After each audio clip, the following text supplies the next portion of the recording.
Hi everyone. In this video, I want to talk about the topic of picky eating by children and even adults, as well as the topic of those who consider it a problem if they allow their child to lead their eating habits. Because it is true that sometimes if you let your children lead the eating habits, they could gravitate towards eating more fried food, sugary foods, or unhealthy foods than picking foods that are healthier, like, say, vegetables and fruits. But sometimes even in these children picking up a food group that seems unhealthy, there is sometimes a intuitive logic going on with kids which parents usually do not realize. And it is a problem which I faced when I was a kid, and I wasn't really that picky a eater. Most of the time, whatever my mother would feed me, I had no problems eating the foods that she fed me. Or even when we used to travel during vacation times to live with our grandparents and other cousins, and whoever fed me whatever food, I would usually not refuse to eat food that was served to me. At least until about 13, 14 years of age, I was a very compliant kid. But even then, until my tweens, even though I would eat whatever food was being given to me by my family, I have literally this narration by an aunt who used to sometimes feed me and her son together when we were toddlers. And that aunt, she's not a biological relative, but I call her an aunt. And she used to tell that when I used to be fed fish as a kid, and because fish was a staple food of the culture from which I come from, and we used to eat fish minimum 2 times a day and almost nearly every day in the week. So, or at least 5 days a week, we used to consume fish. So, because of this, as fish was a daily lunch or dinner meal for us, and fish with rice was a very common food in our culture. As a result, that is something everyone feeds their kids when they are toddlers, or whatever is the normal cultural norm in your country. You'll be fed that usually by your parents. So when this aunt used to visit us, and they used to hang around with us in the afternoons, sometimes during lunchtime, she would be feeding me and her son while my mother was busy with my younger brother, who was a couple of years younger to us. So she said that every time they would feed me food, I had this problem zone of not swallowing the food that my family has prepared for us. And I would actually have a lump of this clumpy rice with fish dish hanging in my cheeks, and I would not swallow the food. So I would be just hanging on and holding on to the food in my mouth. And they assumed that I'm just a slow eater when I was young. But the main thing that I realized about the fish was, and now so many decades later I realized it, is the reason why I was refusing to eat fish in my diet is because of the preservatives in the fish, or mercury in the fish, or because fish was not as favorite a food for me as it was for the rest of my family. So I was technically, you can say, in the middle gray zone of picky eating occasionally as a child. And when I was 13 or 14 years of age, at that time I got very much influenced into wanting to become a vegetarian than remain a non-vegetarian like the rest of my family, which was a very difficult thing because my parents didn't want me to completely become a vegetarian. But I was really adamant about not eating fish. I was even told by my family that if I'm not eating fish for a whole night, I was left without food one day when I was 13, 14, which is a common punishment parents do, that if your child is being picky and refusing to eat something, parents do punish the child and tell them, do not, if you're not eating it, you don't get to eat anything. So that happened with me. But despite that, what started happening, because I was refusing to eat a fish, and my mother also had slowly started transitioning into, instead of having non-veg food every day in our life, she started becoming a vegetarian a couple of days in a week. So we had partly transitioned into eating completely vegetarian meals some days of the week, but the rest of the days of the week we were still consuming fish daily. So though my parents insisted on it, because I was so adamant about it, finally the middle trade off ground that we came up was that I won't eat fish, I won't eat meat, because this started happening to me once I ate some lamb and other meat, goat meat and other things, and I just disliked it so very much. And I used to dislike eating fish as well, so because of which I stopped eating fish and meat products. The only non-veg that my parents convinced me that you must have some non-veg because we come from this culture, and because of which I would consume chicken and eggs. And when I was an adult and after my college I moved to US, there I did have an option to just become completely vegetarian. One of my friends who also came from a non-vegetarian food eating family, but their family didn't used to eat non-veg daily. Even then they used to eat at least non-veg once or twice a week. And when she moved to US, she also completely transitioned and she completely stuck to her vegetarian goals and became a complete vegetarian. She avoided egg, meat, fish, everything. But I, on the other hand, compromised that even though I wanted to be a vegetarian, I still used to love eating eggs a lot. And chicken also was a favorite meal, but something that I used to have a very hard time cooking at home. I just couldn't look at raw chicken and thinking that it's an animal's body. All those things used to gross me out. So slowly over the 13 years I lived in US, I stopped cooking chicken. Initially in the first few years I used to cook chicken. I used to live with roommates, so they used to love non-veg. We used to hang out in a social group with other Indian friends, so sometimes we would all cook meals together, and at that time we would have chicken.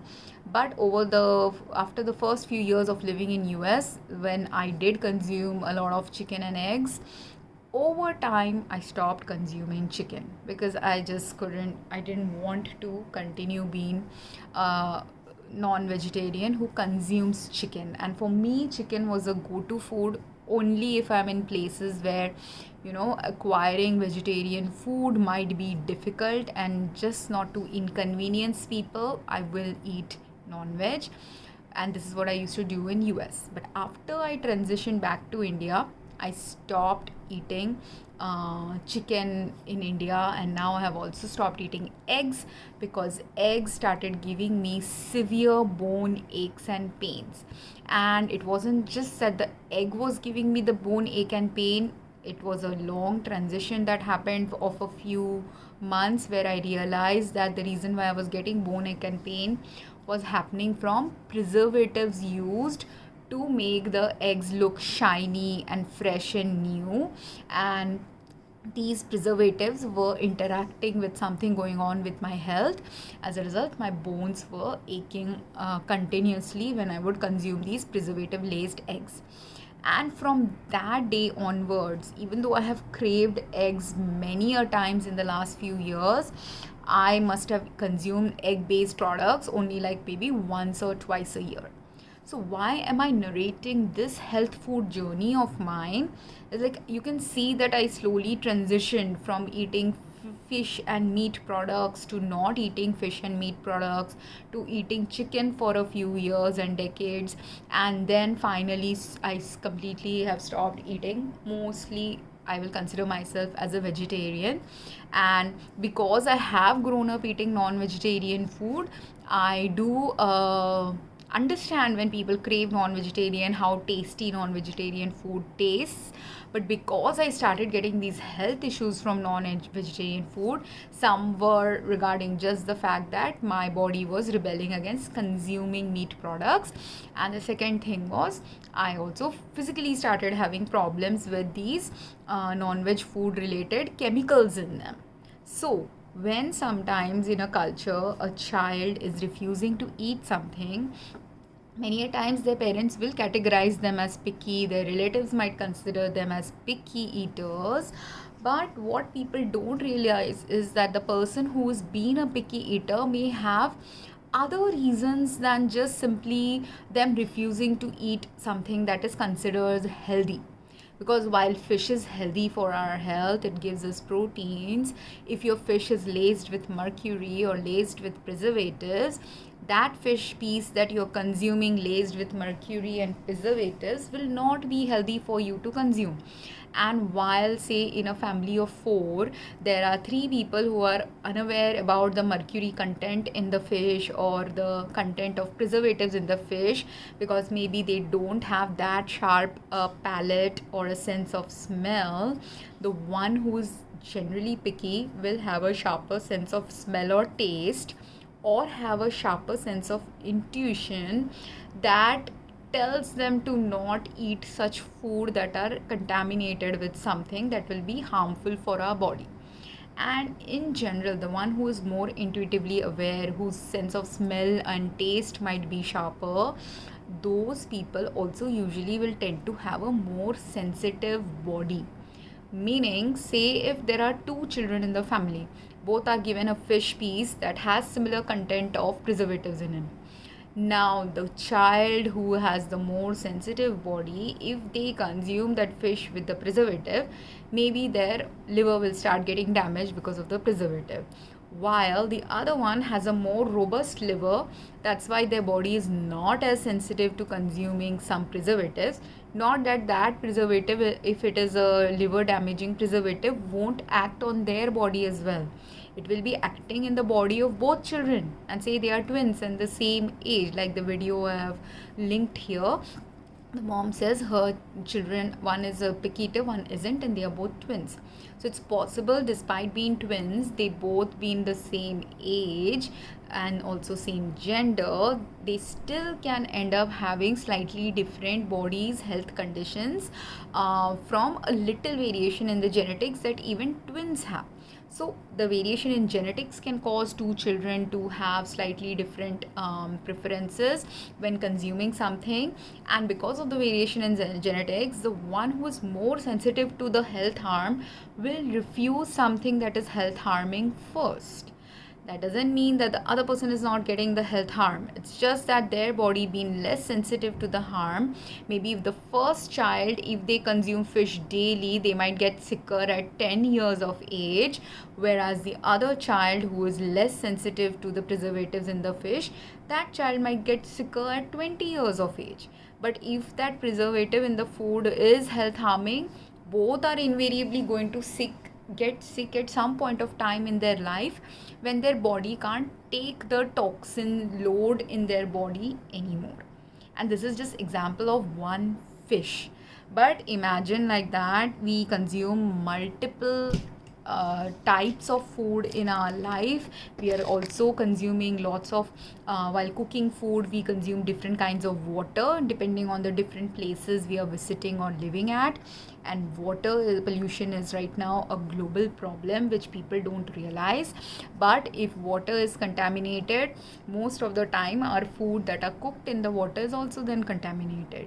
And if you are continuously consuming contaminated food, contaminated water, and other health toxins are harming toxins are prevalent in your daily lives, then you end up, the person whose body has become the most sensitized to the health harm or is in most danger to the toxins in the environment, they are going to be the pickiest about food, clothing, other things. And the reason why I'm talking about now the picky eaters is because of this. I have seen multiple videos of small babies who are refusing to eat something seemingly healthy. I went and lived somewhere for a few days in a hotel-like place where they were having some event where I just got to have because I was living there a little bit longer than the usual guests, they allowed me to attend a family event. And it was a catered event where, because of the celebration that was going on, they had 10-12 items in that catered event for 100-200 guests. Now most of the food there, because it's a catered festival like thing that they were doing, celebration that they were doing, in that most of the time you will assume that you are going to get quality food.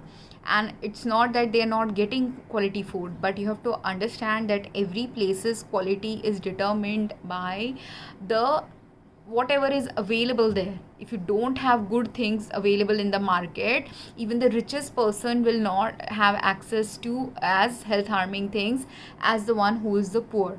So they had all these different dishes, vegetarian dishes, because this was a vegetarian food eating family, and they had some very fancy dish, paneer dish. And along with the paneer dish, they had sweets which had almonds and nuts and all these healthy things in it. Paneer is healthy because it's considered to be a good protein for vegetarians. Almonds are healthy. Everyone consumes almonds daily. For whoever is a fitness person, oriented person, we will consume nuts in our daily meals for our brains health and for our bone health and different reasons like that. So everyone considers paneer and almonds as healthy food. But this child was refusing to eat. I don't remember whether she was refusing to eat the almond based food or the paneer based food. I remember both of these because for me, because I was in cancer stages at that time and pre-cancer stages, because of which, and also because I had heightened allergies in my body, as soon as I would consume something which had some chemical contamination in them, my body would refuse eating those food. My body would say, don't eat it. Now, if I had zero option and out of 10 foods, nothing seems like the right food to consume, and I'm really, really hungry, I might end up eating something really toxic as well. But if I had a choice, if I have 10 items and out of those 10 items I can see 3 or 4 items have some toxicity in them which I can't consume, my body is telling me not to eat it, and my taste bud, my sense of smell is saying that it could have preservative in them, it could have some chemical toxin in them, it could have some biological toxin in them. If I can sense it via taste that something is off, or by a smell that something is off for my health, and I have other 3-4 items that are healthier and that don't have toxins in them, I would prefer to consume those, and I am wasting food, which makes me feel bad. I do not want to waste food because I do come from a family where I have been taught not to waste food. But despite that, if the food is spoiled, you can't consume toxic food if you are in a poor health status, or if your health and body is rejecting a food group that generally will be considered as normal. So this girl I saw in some videos, also online videos, also have seen videos of young children, they are refusing to eat something which will normally be considered very healthy. So she was either refusing the paneer or refusing the almonds. Now with the paneer, the problem was the paste used to make that paneer dish had high level of toxins, and this high level of toxins present in Indian spices has already been found in European countries research work or tracking of food health. Whatever was going on, newspaper articles have already reported this, and it's not true simply of European spices. The spices you got, if someone reads that article and thinks that, oh, this is a news about Europe, so it will be fine in America, it will be fine in India, that's not true. It's just that first it was detected in Europe, like how coronavirus, everyone can assume that it started in China, so it's going to get restricted only to China, but that was not true. Coronavirus spread was there globally in other countries, different variants were there in some countries, but it was a massive global scale problem. Like this, these spice contaminations or food contamination is a massive global health problem. So just because I'm making this video sitting in India doesn't mean that this is a problem restricted only to India. It is a problem actually which is a global health problem, because the conditions that are supporting these spices to be contaminated with chemicals is the same conditions that is prevalent globally in farming and manufacturing and food processing and food delivery practices everywhere in the world. Some of it is deliberate illegal activity, some of it is inadvertent activities where people are unconscious and unaware that the practices that have been normalized has been spoiling our food for decades and generations. The increase in modern illnesses that people are suffering from is an indicator of the fact that what we are consuming is not healthy for us. But people have not just correlated the data appropriately, or even if they have correlated it in smaller pockets, the major correlation has failed to occur, and because of which people don't realize that if they read an article about Indian spices being contaminated in Europe, it also means that wherever the spice packaging came from, if it came from Middle East, because sometimes when I used to live in US, Indian spice boxes used to come from companies in Middle East than from India, because it is cheaper to ship from Middle East than it would be from India, since India is further away. Because of which we don't know where these spices were first grown, then manufactured, packaged, grown, ground, packaged. There are so many layers. Like the spice could have been grown in India, then it could have been shipped to Middle East. There some company could have ground it up and packaged it and then sold to US. Or there were spices also which are ground up in India, shipped from India, then remarketed by some other company into US. Those things happen, so we don't know. And some spices might not even be growing actually in India. They could be growing in some other Indian subcontinent country where same spices can be grown, so it could be a problem from that country as well. It depends on where the spice is originating, where the spice was ground, where the spice was packaged, and then where the spice is sold, because over there if some shady underground illegal activities are going on there, also some kind of things can happen which can cause these spices to be contaminated. Now, why am I telling this whole big tale about spices is because it's not simply in Indian food that we use spices. In Italian food, French food, Chinese food, many cuisines we use different kind of spices. And what was found commonly in Indian food first happened because Indian food in general uses the most or maximum amount of spices, and billions of population use so much spice in their food. Plus Indian food was getting so popular globally that now other non-Indians have also started using Indian spices in their food, right? So because of which the thing that is mass marketed more will get the most attention first about contamination. But I have found same kind of contamination in Indian food, in also in India, in Chinese food, Korean food as well.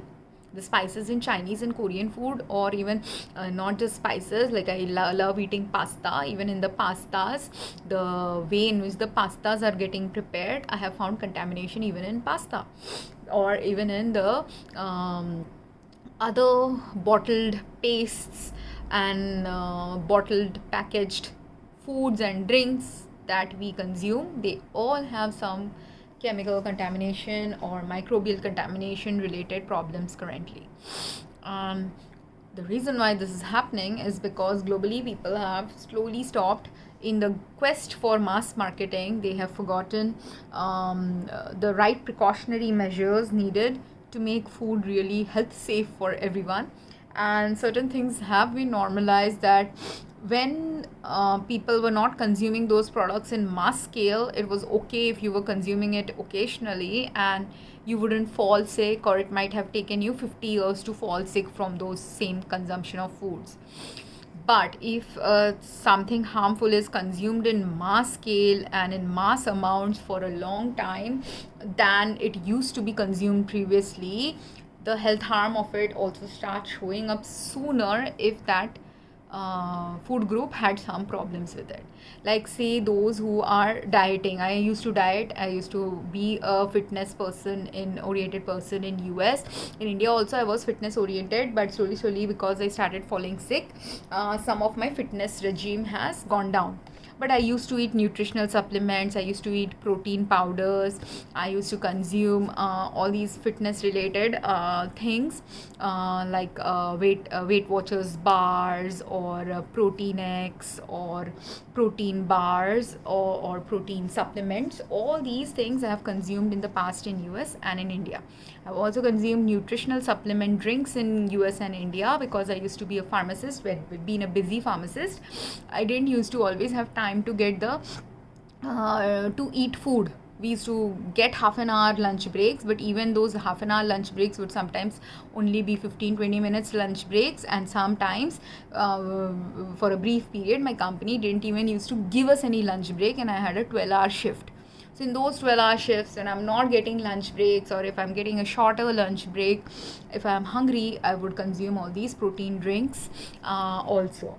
And in all these health and fitness industry products also, there was another article that came up in India which showed that the nutrition supplements, health drinks also have some chemical contamination in them, which are harmful for human consumption. Now, why am I bringing this topic here? Is because what someone is testing and giving to us via a newspaper article that has already investigated this problem zone, or via some research place who has already investigated this and scientifically investigated and reported it, whichever mechanism was used by someone to scientifically get to this point. First, there were people who were like me, who were refusing to eat certain foods, and these are the people I'm talking about, the picky children. When your child is refusing to eat peas, yes, if they have a OCD like condition or some other condition, it is possible that some children who have OCD, autism, and other different diseases, they do not like mixing of food groups. So if their peas and tomatoes are together on a plate, they might not like consuming it. Or if they don't like the color of the peas, they will not consume it. This is what autism and other neurodivergent kids who are picky eaters might be going through. They don't like the color of something. But in that color thing also actually is a little bit of intuition involved, because what I found, peas are my favorite food to consume, one of my favorite foods to consume. And with peas, I found in India that something was going on where, to make the peas look shiny, they have added some chemicals in these peas, which makes these peas very sticky, very artificial in taste, and sometimes also very anesthetic in taste. And I had to stop consuming peas for a while, even though peas were my favorite food to consume. Same way, I used to love eating tomatoes, and with tomatoes I found sometimes this chemical taste coming. Especially I wanted to consume Roma tomatoes so many times, or the cherry tomatoes so many times, that I used to love consuming in US. And whenever I have bought cherry tomatoes in India, those smaller tomatoes, I have always had to throw away the package, because they are using something to either grow the tomatoes sooner, or some chemical is there in it. I don't know what kind of chemical is present in these Roma cherry tomatoes, but consuming them was something my body was rejecting, because it was health harming for me. My taste bud and my palate could not take that tomatoes, and every time I would taste it, I would feel nauseous or feel sick, and I had to throw it away. And it's a huge food wastage, and it's a huge problem with global waste disposal as well as food consumption, if we continue to spoil our food and then if we have to throw it away. But picky children, picky humans, picky adults are more sensitive to the chemical contamination in the food, and that's why they reject it. I even this girl who was refusing the almond based kheer or something. It wasn't a kheer, I don't remember what it was, I'm randomly saying kheer, but it was a almond based dish. And in Indian sweet dishes, we use almonds quite frequently. In Indian fancy festival dishes also, we use almonds quite frequently. So the child was refusing to eat almond based food, and her mother was confused, like, why is she not eating this healthier food? Because paneer, almonds, these are all healthy, but the child was refusing to eat. And I told this to the mom also, but the reason why the child was refusing to eat was because some of the almonds, like if I took say 2 spoonfuls of a dish, and of those 2 spoonfuls, if even one almond is contaminated with a pesticide and it has been chopped up in the dish, that one almond's chopped up pesticide content is now there in that dish. And if there was enough pesticide accumulation that had happened in that plant from where these almonds were retrieved, then, or from the garden in which these almonds were grown and retrieved, now the whole batch could have microscopic amounts of pesticide to a large amount of pesticide.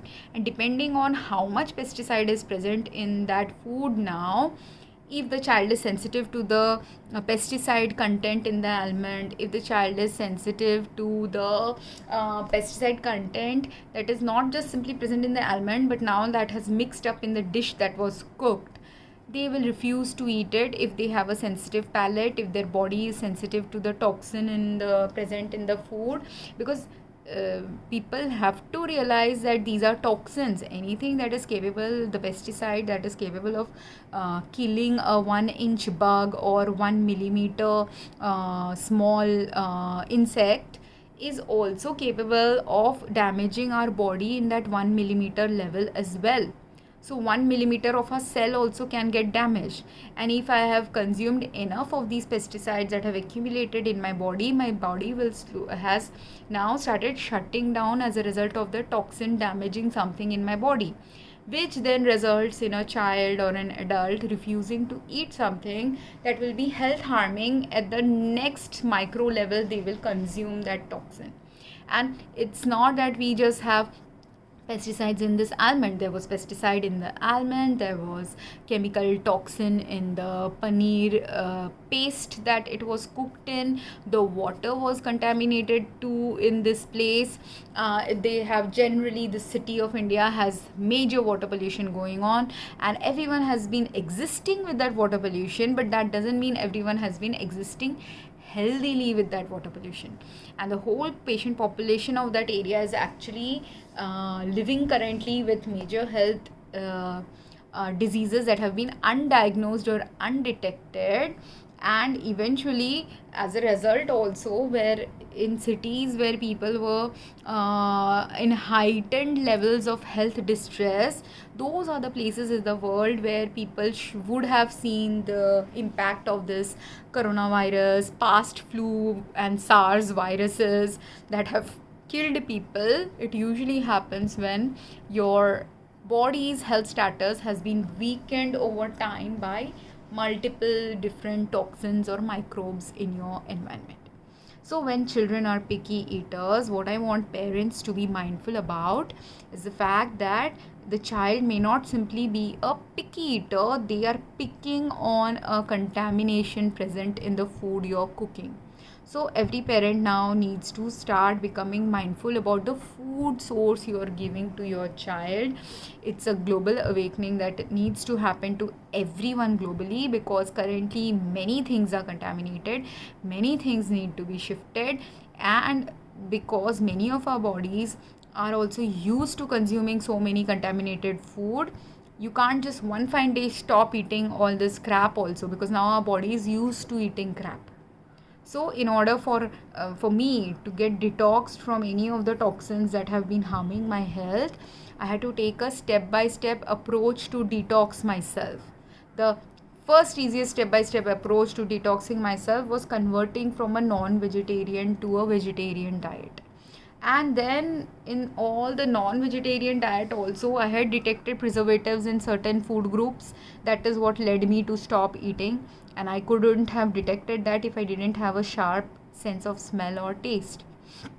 And I was also detecting it because my body was in a heightened, weakened state of health for a long time. It's not that this pre-cancer that has developed in my body is developing only in the last few years. This pre-cancer thing has been developing in my body for possibly more than 20 years. When I was a teenager in school, we were using a Geiger counter, and in the Geiger counter measured some radiation level in my body. And even though the Geiger counter measured radiation in my body, people just thought that it was an anomaly or the counter was malfunctioning. They didn't realize that I could have a realistic reason for having radiation poisoning in my body. And if I have been existing with radiation poisoning and radioactivity exposure since my teen years, now almost 25 years have passed. So will my body have developed some kind of cancer and organ damage from the radioactive exposure I could have had in the past, or continuous exposure that I could have had inadvertently without knowing that I was having exposure? So this is how disease develops in the body. This is related to radioactivity, but radioactivity is a problem zone for many people in the places where nuclear power reactors are there, where nuclear power wastes are being dumped. These are the places where radioactive exposure can be impacting someone else without people being aware about it, impacting their health slowly over time. Same way with chemical contaminations in food, microbial contaminations in food. If people use a lot of fungicides and other pesticides in their food for growing their food, when 30 years back, 40 years back, 100 years back also any of these chemicals were used in our food, our earth was less polluted, because of which our plants hardly had anything related to these pesticides in our food. And we used to be taught as kids to wash our vegetables with water so that the pesticides and other soil remnants and microbes will get washed away from our vegetables. But the problem is, what was a surface problem 40 years back, where only on the surface of a vegetable or a fruit some chemicals would be found that could be easily washed away. Now, over the 40 years of use of these chemicals, our earth is so polluted that the plants have no choice but to consume a polluted water, a polluted pesticide laced nutrient mixture that they are consuming. And because of which, when the plant cells are now growing and giving us a fruit or a vegetable, or a nut, inside the nut also I am finding, inside a vegetable, inside a fruit also I am finding chemical contaminations. Or if some antimicrobial agent was used, like an antifungal drug was given to raise a plant, while on the outside it looks like as if the fungus is not growing in the plant. Nowadays there are so many fruits and vegetables that we get in our modern lives that have fungus in them. On the outside they look like they don't have fungus, but if we store the food in our fridge for a week, immediately sometimes some of these contaminations start showing up, because you have to remember that our food is traveling a lot nowadays, and fungus usually takes 3 weeks to 4 weeks or more to grow sometimes. So say I am buying lemon and or avla, in Indian gooseberry I have found this problem of fungus. So with Indian gooseberry, which is supposed to actually be very healthy and nutritious and can help combat many diseases, but if it is grown with antifungal agents, it has fungus growing in it, which we may not realize, the farmer may not realize when the farmer is picking these gooseberries and selling it. And by the time it comes from the farmer to my home, it might be already 2-3 weeks. And after those 2-3 weeks, after I buy it also, because we have the refrigerator system, we sometimes store these fruits in our fridge for a week or two, and while they are getting stored, another few weeks are passing, and in these span of the 3 to 6 weeks that have passed now before I actually consume a fruit, all the fungus in it is now having the time and space and moisture content and everything necessary for the fungus to finally grow. And then when the fungus finally grows, and if I don't see the fungus growing in it and I consume it, because sometimes the fungus might be growing in my fruit, I just am not seeing it. When I don't see it, I consume it. Where is the fungus then going to grow? Inside my body. And that's how you get fungal toxicity, mold toxicity in your body. Whereas if they had not used any antifungal drugs, what would have happened is, if there was any fungal growth showing up in that fruit, The natural biological processes would have caused the tree to discard the plant, or a bird would come or an insect will come and they will consume the garbage in it. They will consume it. They will understand that there is fungus in it.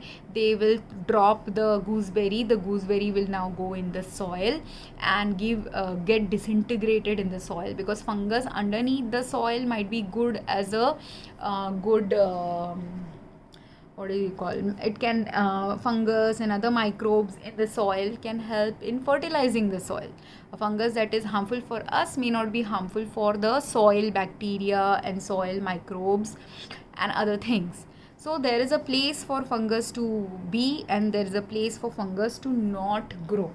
The place where it is supposed to be, if it is not allowed to go there by using antifungal drugs, it stays inside the fruit, and then from the fruit it comes to us, or it stays inside the leaves, or it stays inside the plant, and then we are consuming it and we are getting unhealthy by the minute.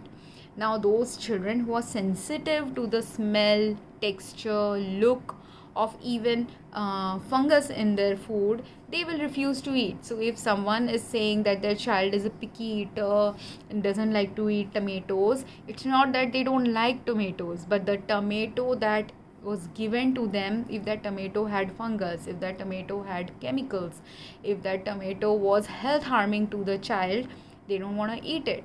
Now if it has fungus, and if the mom has boiled it carefully enough that all the fungus particles have now died in it, then if the child consumes, that child might eat it that day. Or if you spice it up enough, again the child may not be able to detect the taste of the fungus in it and they might consume it. Or if the spices used were antifungal in nature, again the child might be okay with consuming it. But say if that same tomato that you gave to the child had some chemicals in it that was harmful for the child, and maybe the taste got masked enough, or the child got tired of refusing to eat something, and just to be easier on the mother decided I'll eat it, or the child was hungry that day and they had no other food and they wanted to eat it, they ate it. If that tomato had whatever chemical contamination in it, it will go into the stomach of the child. Not just the tomato, whatever spices were added, whatever other ingredients are added, if 10 ingredients were present in a particular dish and each of those dishes had some microscopic amount of some chemical or biological toxin in it, everything is going to go into the child. Sometimes the child is refusing, sometimes the child is not refusing to eat. Sometimes when two children are there, one is not refusing and one is refusing, but the net result of the health harm doesn't go away if the food was not quality food.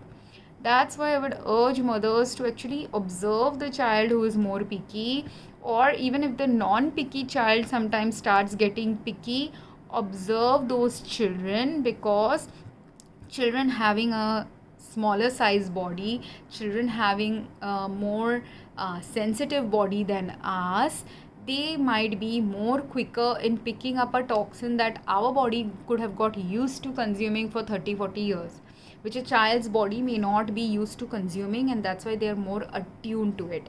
Second thing is, the number of chemical harm, microbial harm prevalent on earth currently in our generation is 30-40 times higher than what it was.